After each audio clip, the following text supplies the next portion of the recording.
Thanks for watching. Don't forget to like, comment, share and subscribe to Mufti Tariq Masood, famous scholar. अल्लाह ने सवाल उठाया कि क्यों पैदा किया। इस क्यों का हमारे पास जवाब नहीं है, क्योंकि क्यों का जवाब वही दे सकता है जिसने बनाया है। तो अल्लाह फरमाते आओ हम बताते हैं हमने तुम्हें क्यों बनाया। पहले अल्लाह ने पूरी कायनात की वजह बताई कि मैंने पूरी कायनात को क्यों बनाया। एक आयत ऐसी जामे अल्लाह ने नाजिल की, फरमाया वसख्खर लकुम मा फिस समावाति व मा फिल अर्दी जमीअम मिन्हु। क्या अजीब मुबालगा इस आयत में। फरमाया जो कुछ आसमानों में, जो कुछ ज़मीनों में, जमीअन तमाम का तमाम। हालांकि जब अल्लाह ने कह दिया जो कुछ आसमानों में तो तमाम हो गया ना, फिर जो कुछ ज़मीन में तो भी तमाम हो गया, फिर जमीअन तमाम का तमाम।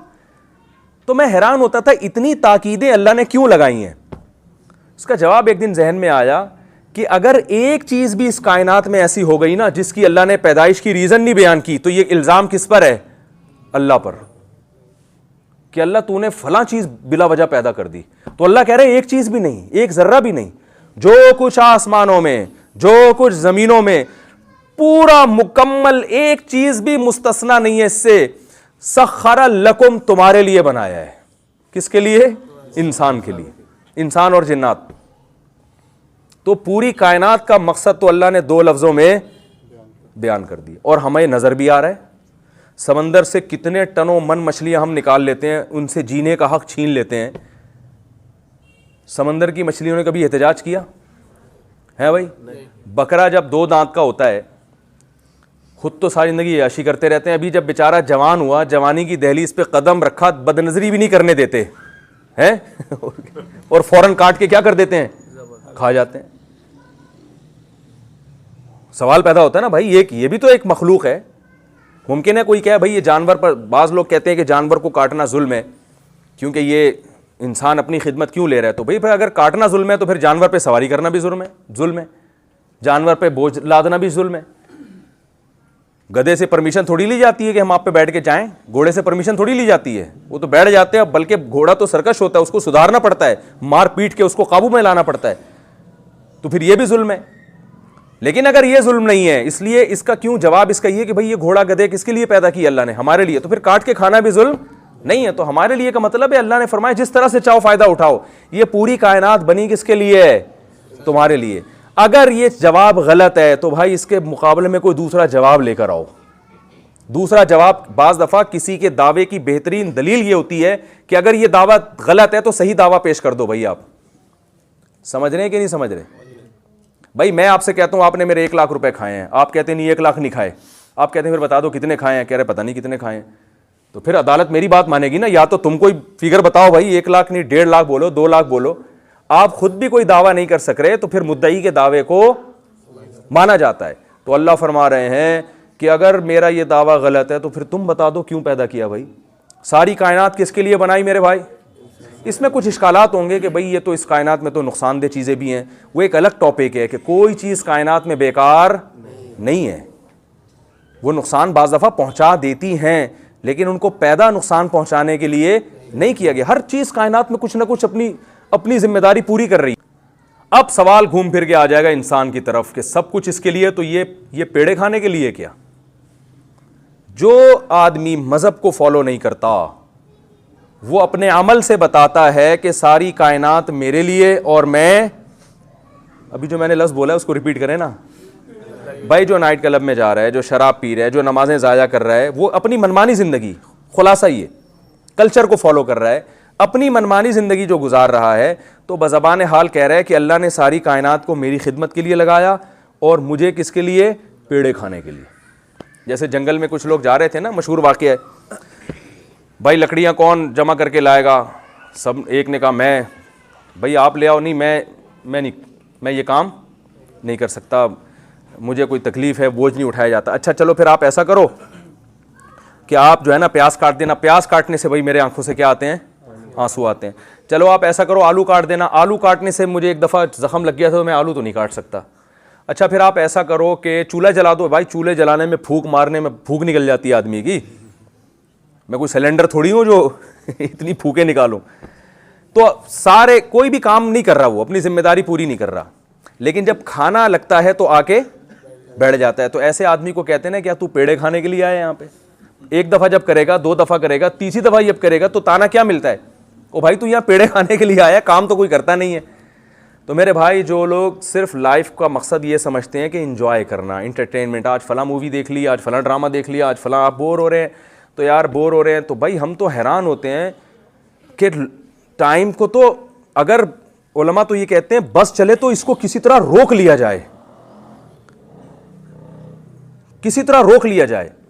तो आप सोचो कि जिनके ये जज्बा हो कि किसी तरह टाइम को रोका जाए, जो मकसद हयात को पहचान लेते हैं, ये ज़ाया हो रहा है, तो वो जब ऐसे लोगों की बात सुनेंगे जो कह रहे हैं यार टाइम गुजर नहीं रहा, तो कितनी हैरानगी की बात होगी कि नहीं होगी? यानी लोगों का मसला ये कि टाइम पास नहीं हो रहा। ओ भाई, अगर आप मकसद हयात को पहचान लो तो आप कहोगे ये पास हो क्यों रहा है, ये रुक क्यों नहीं जाता, अभी तो बहुत सारे काम हमने करने हैं। समझ में आ रही है बात कि नहीं आ रही है? लोग कहते हैं टाइम पास नहीं हो रहा, तो अहलुल्लाह क्या कहते हैं कि टाइम पास हो क्यों रहा है, ये रुक क्यों नहीं जाता, अभी तो बहुत सारे काम मरने से पहले हमने करने हैं, काश ये वक्त किसी तरीके से रुक जाए। टाइम याद रखो, जो ये कहता है ना पास नहीं हो रहा, वो बहुत बड़ा बेवकूफ है। उसे कब्रिस्तान ले जाओ, उसे दिखाओ कि भाई इनका टाइम पास हुआ था तो यहां तक पहुंचे हैं ये, तो आप भी यहां पहुंचोगे। क्या ख्याल है, पहुंचेंगे कि नहीं पहुंचेंगे? आप कहें हाँ मैं पहुंचूंगा, तो क्या टाइम पास हुए बगैर पहुंच जाओगे या पास करके पहुंचोगे? तो टाइम पास हो रहा है तभी तो कब्र में जाओगे। तो टाइम तो लाजमी पास हो रहा है। हाँ, ये टाइम अच्छे काम में पास हो रहा है या बुरे काम में। तो अब क्या होता है कि लोग क्या करते हैं, भाई टाइम पास नहीं हो रहा तो गाना सुन लिया, वो फलाने की गीबत कर ली, और चलो यार इस डब्बू में जाके, स्नूकर क्लब में वहाँ जाके वो 2-2 घंटे वो उस पर शॉट मारते रहते हैं बैठ के, और बस वो एंटरटेनमेंट। मकसद हयात क्या है? बाकी ये जानवर इसके लिए मुसख्खर हो गए, जब चाहता है, इसका दिल चाहता है मछली खाने को, चला जाता है होटल पे, मछली खा के आता है। उस मछली को कितनी टेंशन से निकाला होता है, वो कैसे मौत के घाट उतारा होता है उसको। जब चाहता है बकरे की चाँपें खाने चला जाता है। तो ये बकरे की चाँपें आसानी से थोड़ी बन गई हैं, इसके लिए बकरे का खून बहाया गया है, उससे जीने का हक छीना गया है। लेकिन बकरे को ना हड़ताल करने की इजाज़त, ना एहतजाज करने की इजाज़त।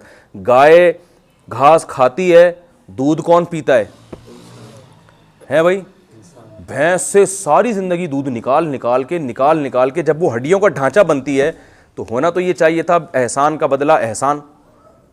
माएँ कहती है ना मैं दूध नहीं बख्शूंगी, कहती है ना, क्योंकि दूध पिलाना माँ समझती है मेरा सबसे बड़ा एहसान। तभी हम इस ताने से बचते हैं कि यार माँ ने ये ताना न दे कि दूध नहीं बख्शूंगी। जैसी माँ बूढ़ी होती है उसकी खिदमत करते हैं, अम्मा तूने मुझे बचपन में दूध पिलाया, मानते हैं ना, कैसी खिदमत करते हैं उसकी जनाब, बस भाई खिदमत करते हैं, भाई इसने हमें दूध पिलाया। और माँ भी ये ताने देती है मैंने दूध पिलाया तुझे। लेकिन भैंस तो ज़्यादा दूध पिलाती है भाई, क्या ख्याल है? माँ 1 पाव पिला देती होगी, आधा किलो पिला देती है, भैंस तो रोजाना 20-20 किलो पिला रही है। क्या ख्याल है भाई? और उस दूध में तो मक्खन और दही भी बन रहा है, और पता नहीं क्या क्या, देसी घी अलग और पनीर अलग। और तभी तो हिंदू लोग, भाई माजरत के साथ हिंदू लोग क्या कहते हैं कि भाई जिस गाय ने तुम्हारी इतनी खिदमत की है तो वो माँ है ना, वो तुम्हारी। अकली लिहाज से तो बिल्कुल ठीक बात है ये। तो भैंस सारी जिंदगी दूध पिला पिला के आपको, और माँ तो बेचारी 2 साल तक पिलाएगी, भैंस तो मरते दम तक भी हकीम कह रहे होते हैं इसको गाय का दूध पिलाओ भाई कह रहे होते हैं ना। क्या ख्याल है, भैंस का पिलाओ, गाय का पिलाओ? वो अलग बात है, भैंस इतना नहीं पिला रही, गवाला उसमें वो खुद ज्यादा पिला रहा है आजकल। तो जब वो दूध देना बंद करती है तो होना तो ये चाहिए था, अब उसकी खिदमत की जाती, उससे दम कराया जाता, वो बुजुर्ग बन चुकी है, फौरन सोहराब गोट में उसकी तश्कील हो जाती है। मैंने खुद वहाँ बुड्ढी हड्डियों निकली हुई अंचर पंचर जिन भैंसों के ढीले ना किसी काम की नहीं थी, ज़बा होते हुए देखी, और फिर वो दुम्बे की बोटी के नाम पे रात को बिक रहा होता है, और वो ऐसा टाइट मसाला लगा होता है कि हम दुम्बा समझ के ही कई साल मैंने खाया है उसको बाद में पता चला ये भैंस की है। लेकिन बहरहाल भैंस की और दुम्बे की है तो मज़ेदार ना, हमें क्या करना है, हम तो आम खाने से मतलब है, पेड़ गिनने से थोड़ी है। तो क्या सलूक किया भाई उसके साथ?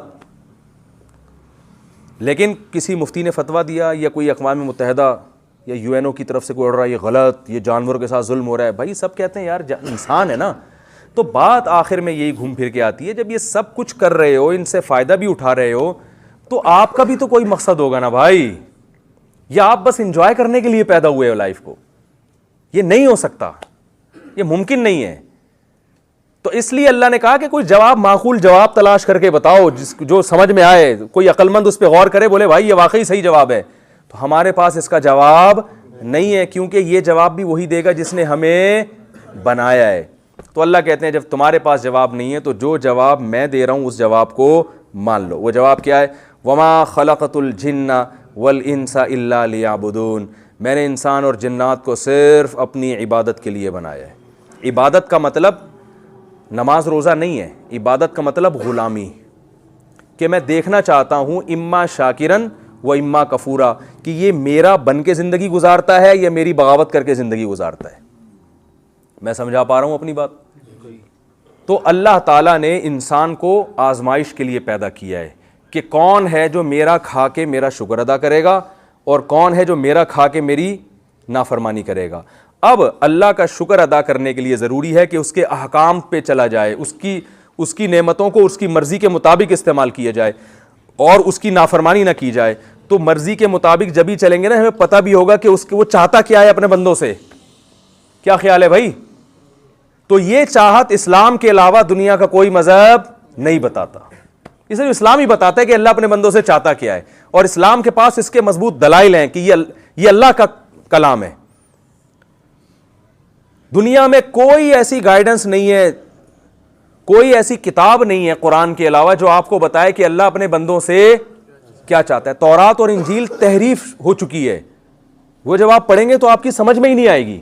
वो खुद गैर मुस्लिम मानते हैं यहूद और नसारा के ये गाइड नहीं कर सकती हमें। Thanks for watching.